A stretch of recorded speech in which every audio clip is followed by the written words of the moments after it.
ಇಲ್ಲಿ ಪ್ರಮುಖವಾಗಿ ಇವತ್ತು ಪ್ರಧಾನಮಂತ್ರಿಗಳು ಈ ಬಜೆಟ್ನಲ್ಲಿ ಕನ್ಸ್ಟ್ರಕ್ಷನ್ ಮತ್ತು ಇನ್ಫ್ರಾಸ್ಟ್ರಕ್ಚರ್ ಡೆವಲಪ್ಮೆಂಟ್ಗೆ ಒಂದು ತೀರ್ಮಾನ ಮಾಡಿದ್ದಾರೆ. ಇವತ್ತು ಬಜೆಟ್ನಲ್ಲಿ ಘೋಷಣೆನೂ ಆಗಿದೆ. ಇದು ಈ ಬಜೆಟ್ನಲ್ಲಿ ಕನ್ಸ್ಟ್ರಕ್ಷನ್ ಇನ್ಫ್ರಾಸ್ಟ್ರಕ್ಚರ್ನ ಎಕ್ವಿಪ್ಮೆಂಟ್ಗಳ ತಯಾರು ಮಾಡ್ತಕ್ಕಂಥದ್ದಕ್ಕೆ ಯೋಜನೆಯನ್ನು ಸಿದ್ಧ ಮಾಡ್ತಾ ಇದ್ದೇವೆ. ಈಗಾಗಲೇ ರೇರ್ ಅರ್ತ್ ಪರ್ಮನೆಂಟ್ ಮ್ಯಾಗ್ನೆಟ್ಗೆ ಸುಮಾರು 7,280 ಕೋಟಿ ಕ್ಯಾಬಿನೆಟ್ಟಲ್ಲಿ ಹಣನೂ ಮೀಸಲಿಟ್ಟು ನನಗೇನೊಂದು ಜವಾಬ್ದಾರಿ ಕೊಟ್ಟಿದ್ದಾರೆ. ಈ ಇನ್ಫ್ರಾಸ್ಟ್ರಕ್ಚರ್ ಡೆವಲಪ್ಮೆಂಟ್ಗೆ ಮೆಷಿನರೀಸ್ದು ಅದಕ್ಕೆ 2 ಪಟ್ಟಿನ ಒಂದು ಆರ್ಥಿಕ ನೆರವನ್ನು ಕೊಡ್ತಾ ಇದ್ದಾರೆ. 2 ನನ್ನ ಇಲಾಖೆನಲ್ಲೇ ಬರುತ್ತೆ. ಇದಕ್ಕೆ ನನಗೇನು ಜವಾಬ್ದಾರಿ ಕೊಟ್ಟಿದ್ದಾರೆ, ಪ್ರಥಮವಾಗಿ ಈಗಾಗಲೇ ನಾನು ರಾಜ್ಯ ಸರ್ಕಾರಕ್ಕೊಂದು ಪತ್ರವನ್ನು ಬರೆದಿದ್ದೀನಿ. ಏಕೆಂದರೆ ನಿಮ್ಮ ಮುಂದೆ ಹೇಳ್ಬಿಡ್ತೀನಿ, ಮಂಡ್ಯಕ್ಕೆ ನಾನು ಇವತ್ತು ಹೋಗೋಕ್ಕಾಗಲ್ಲ, ಮತ್ತು ನಾನು ಬೆಂಗಳೂರು ಹೋಗ್ತಾ ಇರೋದ್ರಿಂದ ಒಂದು ARI ಅಂದರೆ automotive research association of India, ಇಲ್ಲಿ ಸಿದ್ದರಾಮಯ್ಯನಿಗೆ ಒಂದು ಪತ್ರ ಬರೆದಿದ್ದೀನಿ. ಸಿದ್ದರಾಮಯ್ಯನಿಗೆ ಪತ್ರ ಬರೀಬೇಕಾದ್ರೆ ಆ ಒಂದು ರಿಸರ್ಚ್ ಸೆಂಟರು ಮತ್ತು ಇನ್ಫ್ರಾಸ್ಟ್ರಕ್ಚರ್ ಡೆವಲಪ್ ಮಾಡಲಿಕ್ಕೆ ಈಗಾಗಲೇ ನಮಗೇನು ಭೂಮಿ ಬೇಕು ಅಂತೇಳಿ ಆ ARIನ ಸಂಸ್ಥೆಯವರು ರಾಜ್ಯ ಸರ್ಕಾರಕ್ಕೆ ಪತ್ರನೂ ಬರೆದಿದ್ದಾರೆ. 100 ಎಕರೆ ಜಮೀನು ಕೊಡಿ ಅಂತೇಳಿ. ARI ಅಂತ ಅಂದರೆ the automotive research association of India. ಇದು ರಾಷ್ಟ್ರದಲ್ಲಿ 4 ಕಡೆ ಟೆಸ್ಟಿಂಗ್ ಸೆಂಟರ್ಗಳಿದೆ. ಇವತ್ತು ನಮ್ಮ ಆಟೋಮೊಬೈಲ್ ಇಂಡಸ್ಟ್ರಿ ದೊಡ್ಡ ಮಟ್ಟದಲ್ಲಿ ಬೆಳೀತಾ ಇದೆ. ಇದು ಬರೀ ನಮ್ಮ ರಾಜ್ಯಕ್ಕಷ್ಟೇ ಸೀಮಿತವಾಗಿ, ನಮ್ಮ ದೇಶಕ್ಕೆ ಸೀಮಿತವಾಗಿಲ್ಲ. ಆಟೋಮೊಬೈಲ್ ಇಂಡಸ್ಟ್ರಿ ನರೇಂದ್ರ ಮೋದಿ ಅವರು ತೀರ್ಮಾನ ಮಾಡಿದಂಥ PLI ಸ್ಕೀಮ್ಗಳೇನಿದೆ, ಆಟೋಮೊಬೈಲ್ ಇಂಡಸ್ಟ್ರಿಗೆ ಅವರು ಕೊಟ್ಟಿರ್ತಕ್ಕಂಥ ಉತ್ತೇಜನ, ಹಲವಾರು ಆಟೋಮೇಟಿವ್ ಪ್ರೊಡಕ್ಷನ್ ಮಾಡ್ತಕ್ಕಂಥ ಕಾರ್ಗಳನ್ನು ತಯಾರು ಮಾಡ್ತಕ್ಕಂಥ ನಮ್ಮ ಸಂಸ್ಥೆಗಳು 30% ಗ್ಲೋಬಲಿ ಇವತ್ತು ಎಕ್ಸ್ಪೋರ್ಟ್ ಮಾಡ್ತಾ ಇದ್ದಾರೆ. ಬರೀ ದೇಶಕ್ಕೆ ಡೊಮೆಸ್ಟಿಕಲಿ ತಯಾರು ಮಾಡ್ತಿರ್ತಕ್ಕಂಥದ್ದಲ್ಲ, ವಿದೇಶಗಳಿಗೆ ಇವತ್ತು ಎಕ್ಸ್ಪೋರ್ಟ್ ಮಾಡ್ತಕ್ಕಂಥ ಶಕ್ತಿಯನ್ನು ಇವತ್ತು ಬೆಳೆಸ್ಕೊಂಡಿದ್ದಾರೆ.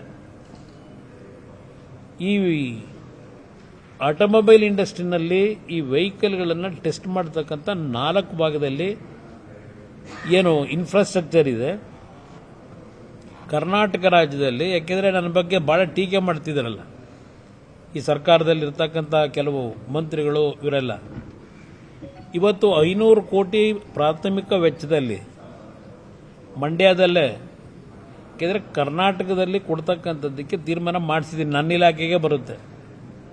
ಕರ್ನಾಟಕಕ್ಕೆ ಇದನ್ನು ತರಬೇಕು ಅಂತೇಳಿ ನಾನು ಒತ್ತಡ ಹಾಕಿ ತೀರ್ಮಾನ ತೆಗೆದುಕೊಂಡಿರೋದು. ಅದರ ಮೇಲೆ ಮಂಡ್ಯದಲ್ಲೇ ಈ ಟೆಸ್ಟಿಂಗ್ ಸೆಂಟರ್ನ, ಅದು ಇಂಟರ್ನ್ಯಾಷನಲ್ ಸ್ಟ್ಯಾಂಡರ್ಡ್, ಅದು ನಾವು ಈ ಟೆಸ್ಟಿಂಗ್ ಸೆಂಟರ್ ಮಾಡ್ತಾ ಇರ್ತಕ್ಕಂಥದ್ದು. ಇವತ್ತು ರಾಜ್ಯಕ್ಕೆ ಕೊಡುಗೆಯನ್ನು ನರೇಂದ್ರ ಮೋದಿಯವರ ನೇತೃತ್ವದಲ್ಲಿ ಕೊಡ್ತಕ್ಕಂಥದ್ದಕ್ಕೆ ಈ ತೀರ್ಮಾನ ಏನಾಗಿದೆ, ಕನ್ಸ್ಟ್ರಕ್ಷನ್ ಇನ್ಫ್ರಾಸ್ಟ್ರಕ್ಚರ್ದೇನಿದೆ ಎಕ್ವಿಪ್ಮೆಂಟ್ಗಳದು,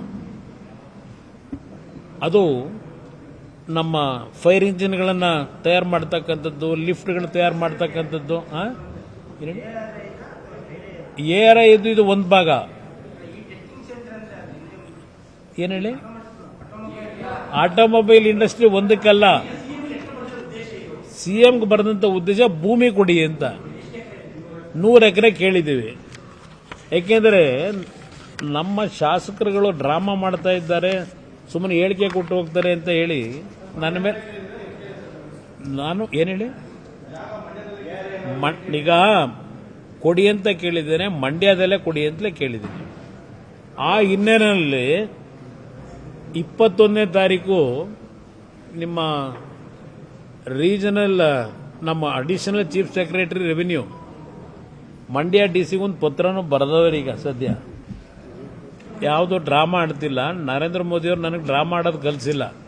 ಕೆಲಸ ಮಾಡುವಂಥ ಜವಾಬ್ದಾರಿ ಕೊಟ್ಟವ್ರೆ, ಹೆಚ್ಚಿನ ಜವಾಬ್ದಾರಿನೂ ಕೊಟ್ಟವ್ರೆ. ಇಲ್ಲಿ ರಾಜೇಂದ್ರ ಕಟೇರಿಯ ಒಂದು ಪತ್ರನೂ ಬರೆದವ್ರೆ ಡಿಸಿಗೆ, ಮಂಡ್ಯ ಡಿಸಿಗೆ 100 ಎಕರೆ ಲ್ಯಾಂಡ್ ಕೊಡ್ತಕ್ಕಂಥ ವಿಷಯದಲ್ಲಿ ಹುಡುಕಿ ಅಂತ ಹೇಳಿ ತೀರ್ಮಾನ ತಗೊಳ್ಳಿ ಅಂತ ಬರೆದವ್ರ ಲೆಟರ್ನ. ಇದು ಪ್ರಾಥಮಿಕವಾಗಿ ಒಂದು ಇಲ್ಲಿ ಯೋಜನೆ ತರ್ತಕ್ಕಂಥದ್ದಕ್ಕೆ ಮಂಡ್ಯ ಜಿಲ್ಲೆಗೆ ನಾನು ತೆಗೆದುಕೊಂಡಂಥ ನಿರ್ಧಾರ.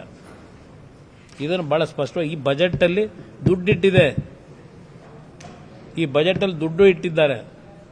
ಅದರ ಜೊತೆಗೆ ಕನ್ಸ್ಟ್ರಕ್ಷನ್ ಅಂಡ್ ಇನ್ಫ್ರಾಸ್ಟ್ರಕ್ಚರ್ ಎಕ್ವಿಪ್ಮೆಂಟ್ ಏನಿದೆ ಅದು ನಮ್ಮ ಫೈರ್ ಇಂಜಿನ್ ಇರ್ಬೋದು, ಹೊಸದಾಗಿ ತಯಾರು ಮಾಡ್ತಕ್ಕಂಥ ಹೆವಿ ಇದನ್ನು, ಮತ್ತು ಡ್ರಿಲ್ಲಿಂಗ್ ಮೆಷಿನ್ಗಳು ತಯಾರು ಮಾಡ್ತಕ್ಕಂಥದ್ದು, ಅದರ ಜೊತೆಗೆ ದೊಡ್ಡ ದೊಡ್ಡ ಮೆಷಿನರೀಸ್ ಏನಿದೆ ತಯಾರು ಮಾಡ್ತಕ್ಕಂಥದ್ದಕ್ಕೆ. ಯಾಕೆಂದರೆ ನಾವು ದೇಶಕ್ಕೆ ಹೆಚ್ಚಿನ ರೀತಿಯಲ್ಲಿ ಬೇರೆ ದೇಶಗಳಿಂದ ಇಂಪೋರ್ಟ್ ಮಾಡ್ಕೊತಾ ಇದ್ದೇವೆ. ಅದನ್ನು ನಮ್ಮ ದೇಶದಲ್ಲೇ ತಯಾರು ಮಾಡ್ತಕ್ಕಂಥದ್ದಕ್ಕೆ ಆ ಎಕ್ವಿಪ್ಮೆಂಟ್ಗಳನ್ನ, ಅದಕ್ಕೆ ಈ ಯೋಜನೆಯನ್ನು ಈ ಬಜೆಟ್ನಲ್ಲಿ ಏನು ಘೋಷಣೆ ಮಾಡಿದ್ದಾರೆ ಆರ್ಥಿಕ ಸಚಿವರು, ಇದು ಸಹ ಇದರಲ್ಲೂ ಕರ್ನಾಟಕಕ್ಕೆ ಹೆಚ್ಚಿನ ರೀತಿಯಲ್ಲಿ ಮ್ಯಾನುಫ್ಯಾಕ್ಚರ್ ಕಂಪನಿಗಳನ್ನು ತರ್ತಕ್ಕಂಥದ್ದಕ್ಕೆ ಈಗಾಗಲೇ ಕೆಲವು ಚರ್ಚೆಗಳು ಮಾಡಿದ್ದೇನೆ, ಕೆಲವು ಸ್ಟೇಕ್ ಹೋಲ್ಡರ್ಸ್ ಮೀಟಿಂಗು ಮಾಡಿದ್ದೇವೆ. ಇದು ಬಹುಶಃ ನಮ್ಮ ರೇರ್ ಅರ್ತ್ ಪರ್ಮನೆಂಟ್ ಮ್ಯಾಗ್ನೆಟ್ಗೆ ಪ್ರಧಾನಮಂತ್ರಿಗಳಿಗೆ 7,800 ಕೋಟಿ ಕೊಟ್ಟು ಇವತ್ತು ದೇಶಕ್ಕೆ ಬೇಕಾಗಿರ್ತಕ್ಕಂಥ ಮ್ಯಾಗ್ನೆಟ್ನ ತಯಾರು ಮಾಡಲಿಕ್ಕೆ ಅವಕಾಶ ಕೊಟ್ಟಿದ್ದಾರೆ. ಹೊರದೇಶಗಳಿಗೆ ನಾವು ಡಿಪೆಂಡ್ ಆಗಬಾರದು ಅಂತ ಹೇಳಿ ಈ ವಿಷಯದಲ್ಲಿ ಅದರ ಡಬ್ಬಲ್ ನಮ್ಗೆ ಹಣ ಬರ್ತಕ್ಕಂಥದ್ದಿದೆ ಬಜೆಟ್ನಲ್ಲಿ. ಆ ಹಿನ್ನೆಲೆಯಲ್ಲಿ ಕರ್ನಾಟಕಕ್ಕೆ ಮತ್ತೆ ಈ ಕೆಲವು ಯೋಜನೆಗಳನ್ನು ತರತಕ್ಕಂಥ ಒಂದು ಕಾರ್ಯಕ್ರಮ ಹಮ್ಮಿಕೊಳ್ತಕ್ಕಂಥದ್ರಲ್ಲಿ ಹಿಂದೆ ಸರಿಯತಕ್ಕಂಥ ಪ್ರಶ್ನೆ ಇಲ್ಲ. ಕರ್ನಾಟಕವನ್ನು ನಾವು ಕಡೆಗಣಿಸ್ತಕ್ಕಂಥ ಪ್ರಶ್ನೆನೇ ಇಲ್ಲ. ಇದನ್ನು ಬಹಳ ಸ್ಪಷ್ಟವಾಗಿ ರಾಜ್ಯ ಸರ್ಕಾರಕ್ಕೆ ಹೇಳಲಿಕ್ಕೆ ಬಯಸ್ತೀನಿ.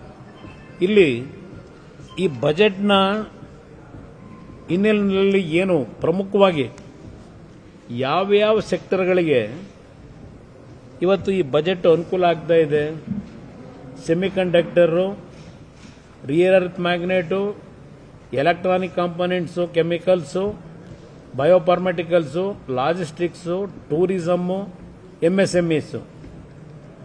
ಅದರ ಜೊತೆಗೆ ಟೂರಿಸಂನಲ್ಲಿ national council for hotel management, national institute of hospitality, ಈ ಒಂದು ವಿಷಯವನ್ನು ಮುಂದಿಟ್ಟುಕೊಂಡು ಸುಮಾರು 10,000 ಕೋಟಿ ರೂಪಾಯಿಗಳ ವೆಚ್ಚದಲ್ಲಿ ಇವತ್ತು ಈ ಟೂರಿಸಂಗೆ ಎನ್ಕರೇಜ್ ಮಾಡತಕ್ಕಂಥದ್ದಕ್ಕೆ ಏನು ಒಂದು ಎಂಪ್ಲಾಯ್ಮೆಂಟ್ ಜನರೇಟ್ ಮಾಡಲಿಕ್ಕೂ ಅನುಕೂಲ ಆಗ್ತದೆ.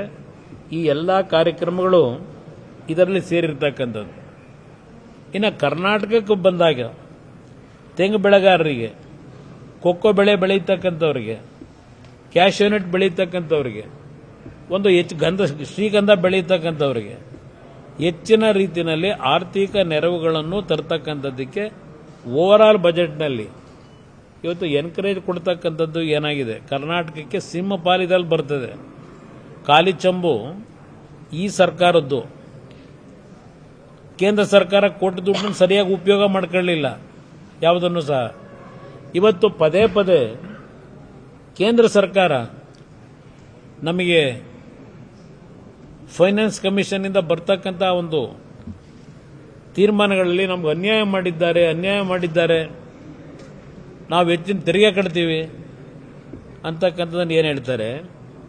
16ನೇ ಹಣಕಾಸಿನ ಆಯೋಗದಲ್ಲಿ ಏನವರು 14th ಫೈನಾನ್ಸ್ ಕಮಿಷನ್ನಲ್ಲಿ ನಮಗೆ ಸ್ವಲ್ಪ ಹೆಚ್ಚಿನ ದುಡ್ಡು ಬರ್ತಾ ಇತ್ತು, 14.7 ಏನೋ ಸಮಥಿಂಗು, ಅದನ್ನು 15ನೇ ಹಣಕಾಸು ಆಯೋಗದಲ್ಲಿ 13.67 ಇಳಿಸಿದ್ದಾರೆ. ಅದರಿಂದ ನಮಗೆ ಡಿವಲ್ಯೂಷನ್ ಅಮೌಂಟ್ ಬರ್ತಕ್ಕಂಥದ್ದು ಕಡಿಮೆ ಆಗೋಯ್ತು ಅಂತ ಏನು ಹೇಳ್ತಾ ಇದ್ರು. ಈ 16ನೇ ಹಣಕಾಸು ಆಯೋಗದಲ್ಲಿ 13.6 ಇಂದ 414ಗೆ ಅದೇ 3.67 ಅದರಿಂದ 15ನೇ ಹಣಕಾಸು ಆಯೋಗದಲ್ಲೇನಿತ್ತು ಅದನ್ನು ಅದು 41% ಡಿವ್ಯಾಲ್ಯೂಷನ್ ಅಮೌಂಟ್, ಅದು ಬೇರೆ.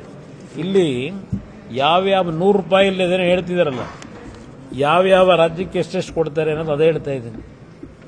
ಇಲ್ಲಿ ನಮಗೆ 3.64 ಏನು ಫಿಕ್ಸ್ ಆಗಿತ್ತು, ಕಡಿಮೆ ಮಾಡಿಬಿಟ್ಟಿದ್ರು 15ನೇ ಹಣಕಾಸು ಆಯೋಗದಲ್ಲಿ. ಅದನ್ನು ಈ 16ನೇ ಹಣಕಾಸು ಆಯೋಗದಲ್ಲಿ 4.17 ಇವತ್ತೇನು ಏರಿಕೆ ಮಾಡಿದ್ದಾರೆ ಡಿವ್ಯಾಲ್ಯೂಷನ್ ಅಮೌಂಟ್ನಲ್ಲಿ. ಆ ಏರಿಕೆ ಆಗಿದ್ದರಿಂದ 50,000 ಕೋಟಿಯಿಂದ 63,000 ಕೋಟಿ ಇವತ್ತು ಹಣ ಪ್ರತಿ ವರ್ಷ ದೊರಕತಕ್ಕಂಥದ್ದಕ್ಕೆ ಸುಮಾರು 8-8.5 ಸಾವಿರ ಕೋಟಿ ಹೆಚ್ಚಿನ ರೀತಿಯಲ್ಲಿ ಅದರಲ್ಲಿ ಹಣ ಬರೋದು ಒಂದು ಭಾಗ, 63,000 ಕೋಟಿ ಅದರಲ್ಲಿ ಬರೋದು ಒಂದು ಭಾಗ. ಹಲವಾರು ಇಲಾಖೆಗಳಲ್ಲಿ ವಿಶೇಷವಾಗಿ ಕೃಷಿ ಇಲಾಖೆಯಲ್ಲಿ 1,62,000 ಕೋಟಿ ಈ ವರ್ಷದ ಬಜೆಟ್ನಲ್ಲಿ ಇವತ್ತೇನು ಹಣ ಇಟ್ಟಿದ್ದಾರೆ. ಹಲವಾರು ಸ್ಕೀಮ್ಗಳಲ್ಲಿ ಇವತ್ತು ರಾಜ್ಯ ಸರ್ಕಾರಕ್ಕೆ ಹಣ ಬರ್ತಕ್ಕಂಥದ್ದಿದೆ. ಅದರ ಜೊತೆಗೆ ಇವತ್ತು ಕೇಂದ್ರ ಸರ್ಕಾರದಲ್ಲಿ 50 ವರ್ಷಗಳಿಗೆ ಇಂಟ್ರೆಸ್ಟ್ ಫ್ರೀ ಲೋನನ್ನು ಕ್ಯಾಪಿಟಲ್ ಎಕ್ಸ್ಪೆಂಡಿಚರ್ಗೆ ವಿತೌಟ್ ಇಂಟ್ರೆಸ್ಟು 50 ವರ್ಷಗಳಿಗೆ ಸುಲಭ ದರದ ಸಾಲವನ್ನು ಕೊಡ್ತಕ್ಕಂಥದ್ದು ಸಹ ಏನಿದೆ, ಅದರಲ್ಲೂ ಸಹ ನೀವು ಉಪಯೋಗ ಮಾಡ್ಕೊಳ್ಳಿಕ್ಕೆ ಅವಕಾಶ ಇದೆ. ಅದು ಸಹ ಇವತ್ತು ರಾಜ್ಯ ಸರ್ಕಾರಕ್ಕೆ ಅನುಕೂಲ ಆಗ್ತಕ್ಕಂಥದ್ದು. ಅದರಿಂದ ಇಲ್ಲಿ ರಾಜ್ಯ ಸರ್ಕಾರದ ಬಗ್ಗೆ ನಿಮ್ಮ ಟೀಕೆ ಏನಿದೆ, ನೀವು ಯಾವ್ಯಾವ ರೀತಿ ಮಾಡ್ಕೊಂಡಿದ್ದೀರಿ ಈಗ ಅದನ್ನು ನೀವು ಸ್ವಲ್ಪ ಯೋಚನೆ ಮಾಡ್ಕೋಬೇಕು. ನೀವೇನೇನು ಮಾಡ್ಕೊಂಡಿದ್ದೀರಿ ಅಂತ. ರೈಲ್ವೆ ಪ್ರಾಜೆಕ್ಟ್ ಬಗ್ಗೆ ನಿನ್ನೆ ನಮ್ಮ ರೈಲ್ವೆ ಮಂತ್ರಿಗಳು ಎಲ್ಲ ವಿಷಯ ನಿಮ್ಮ ಮುಂದೆ ಇಟ್ಟು ಹೋಗಿದ್ದಾರೆ ನಿನ್ನೆ ದಿನ.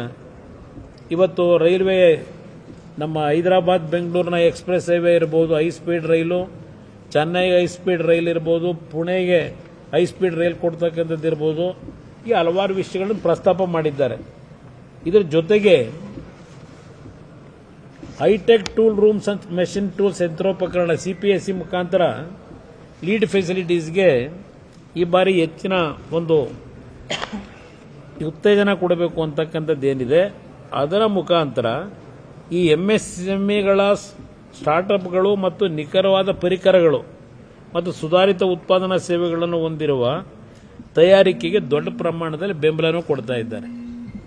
ಇದರಲ್ಲಿ ನಾನು ಒಂದು ಹೇಳ್ತೀನಿ, ಇದರ ಜೊತೆಯಲ್ಲಿ ನನ್ನ ಒಂದು ಕಮಿಟ್ಮೆಂಟು ಕರ್ನಾಟಕದ ಜನತೆಗೆ ಮಹಾರಾಜರ ಕಾಲದಲ್ಲಿ ಕಟ್ಟಿರ್ತಕ್ಕಂಥ ವಿಶ್ವೇಶ್ವರಯ್ಯನವರ ಹೆಸರಿಟ್ಟಿರ್ತಕ್ಕಂಥ ವಿಶ್ವೇಶ್ವರಯ್ಯ ಒಂದು ಸ್ಟೀಲ್ ಪ್ಲಾಂಟ್ ಏನಿದೆ ಭದ್ರಾವತಿನಲ್ಲಿ, ಈಗಾಗಲೇ ಹಲವಾರು ಬಾರಿ ಹೇಳಿದ್ದೇನೆ, ಅದಕ್ಕೂ ಸಹ ಇವತ್ತು 4,500 to 5,000 ಕೋಟಿ ಹಣವನ್ನು ಹೂಡ್ತಾ ಇದ್ದೇವೆ. ಡಿಫೆನ್ಸ್ಗೆ ಸ್ಪೆಷಾಲಿಟಿ ಸ್ಟೀಲನ್ನು ಪ್ರೊಡಕ್ಷನ್ ಮಾಡ್ತಕ್ಕಂಥ ನಿಟ್ಟಿನಲ್ಲಿ ಅದಕ್ಕೊಂದು ಮರುಕಲ್ಪನೆ ಕೊಡ್ತಾ ಇದ್ದೇವೆ, ಪುನಶ್ಚೇತನ. ಇದು ನರೇಂದ್ರ ಮೋದಿಯವರ ನಾಯಕತ್ವದಲ್ಲೇ ಈ ಕಾರ್ಯಕ್ರಮಕ್ಕೂ ಚಾಲನೆ ಕೊಟ್ಟಿದ್ದೇವೆ. ಕೇಂದ್ರ ಸರ್ಕಾರ ನಿಮ್ಮನ್ನು ಕಡೆಗಣಿಸಿಲ್ಲ. ಇನ್ನು ನಾನು HMTನ ರಿವೈವ್ ಮಾಡಬೇಕು ಅಂತ ಹೇಳಿ ತೀರ್ಮಾನ ಮಾಡಿ ನಾನು ಹೇಳಿಕೆ ಕೊಟ್ಟರೆ, ಪಾಪ ನಮ್ಮ ಅರಣ್ಯ ಸಚಿವರು ಅದು ನಮ್ಮ ಅರಣ್ಯ ಇಲಾಖೆಗೆ ಸೇರಿರೋ ಭೂಮಿ, ಅದರಿಂದ ಕೆಲವರೆಲ್ಲ ಮಾರಾಟ ಮಾಡ್ಕೊಂಡು ಯಾರೋ ನನಗೆ ಸಂಬಂಧ ಇಲ್ಲ, ಹಿಂದೆ ಯಾರ್ಯಾರು ಮಾಡ್ಕೊಂಡವ್ರೆ ಆ ತನಿಖೆ ನಡೆಸೋದು ವಾಪಸ್ ತಗೊಳ್ಳಿದ್ರೆ ತಗೊಳ್ಳಿ, ಅದು ಯಾವ ಅರಣ್ಯ ಭೂಮಿ ಇದೆ ಅಲ್ಲಿ HMTನಲ್ಲಿ ಇವತ್ತು ಕೇಸ್ ಹಾಕೊಂಡು ಕೋರ್ಟಲ್ಲಿ ಮತ್ತೀಗ ಸುಪ್ರೀಂ ಕೋರ್ಟ್ ಮುಂದೆ ತಗೊಂಡೋಗಿ ಇಟ್ಕೊಂಡಿದ್ದಾರೆ. ಆ ಅರಣ್ಯ ಸಚಿವರಿಗೆ ಕೇಳಲಿಕ್ಕೆ ಬಯಸ್ತೀನಿ, ಅರಣ್ಯ ಇಲಾಖೆಗೆ ಸೇರಿರ್ತಕ್ಕಂಥ ಸುಮಾರು 65 ಎಕರೆ ಭೂಮಿಯನ್ನು ಹಾರ್ಟ್ ಆಫ್ ದಿ ಸಿಟಿ ಒಳಗೆ ಹಲವಾರು ಸಂಘ ಸಂಸ್ಥೆಗಳಿಗೆ ಕೊಡ್ತಕ್ಕಂಥ ನಿರ್ಧಾರ ಇತ್ತೀಚೆಗೆ ಕ್ಯಾಬಿನೆಟ್ನಲ್ಲಿ ಮಾಡಿದ್ರು. ಅವ್ರು ಏನು ಸಾಧನೆ ಮಾಡ್ತಾರೆ, ಸಮಾಜಕ್ಕೆ ಏನು ಕೊಡುಗೆ ಕೊಡ್ತಾರೆ ಅಂತ ಅರಣ್ಯ ಇಲಾಖೆ ಭೂಮಿನ ಇವತ್ತು ಕೊಡ್ತಕ್ಕಂಥ ನಿರ್ಧಾರ ಮಾಡಿದಿರಲ್ಲ, ಅದಕ್ಕೇನಪ್ಪ ಹೇಳ್ತೀರಿ? ಆ ಕುದುರೆಮುಖ QSL ಆ ಸಂಸ್ಥೆಗೆ ಕೊಟ್ಟಂಥ ಭೂಮಿನಲ್ಲಿ ಇವತ್ತು ಅದಿರನ್ನ ತೆಗಿಲಿಕ್ಕೆ ಅವಕಾಶ ಕೊಡ್ತಾ ಇಲ್ಲ ಈ ರಾಜ್ಯ ಸರ್ಕಾರ.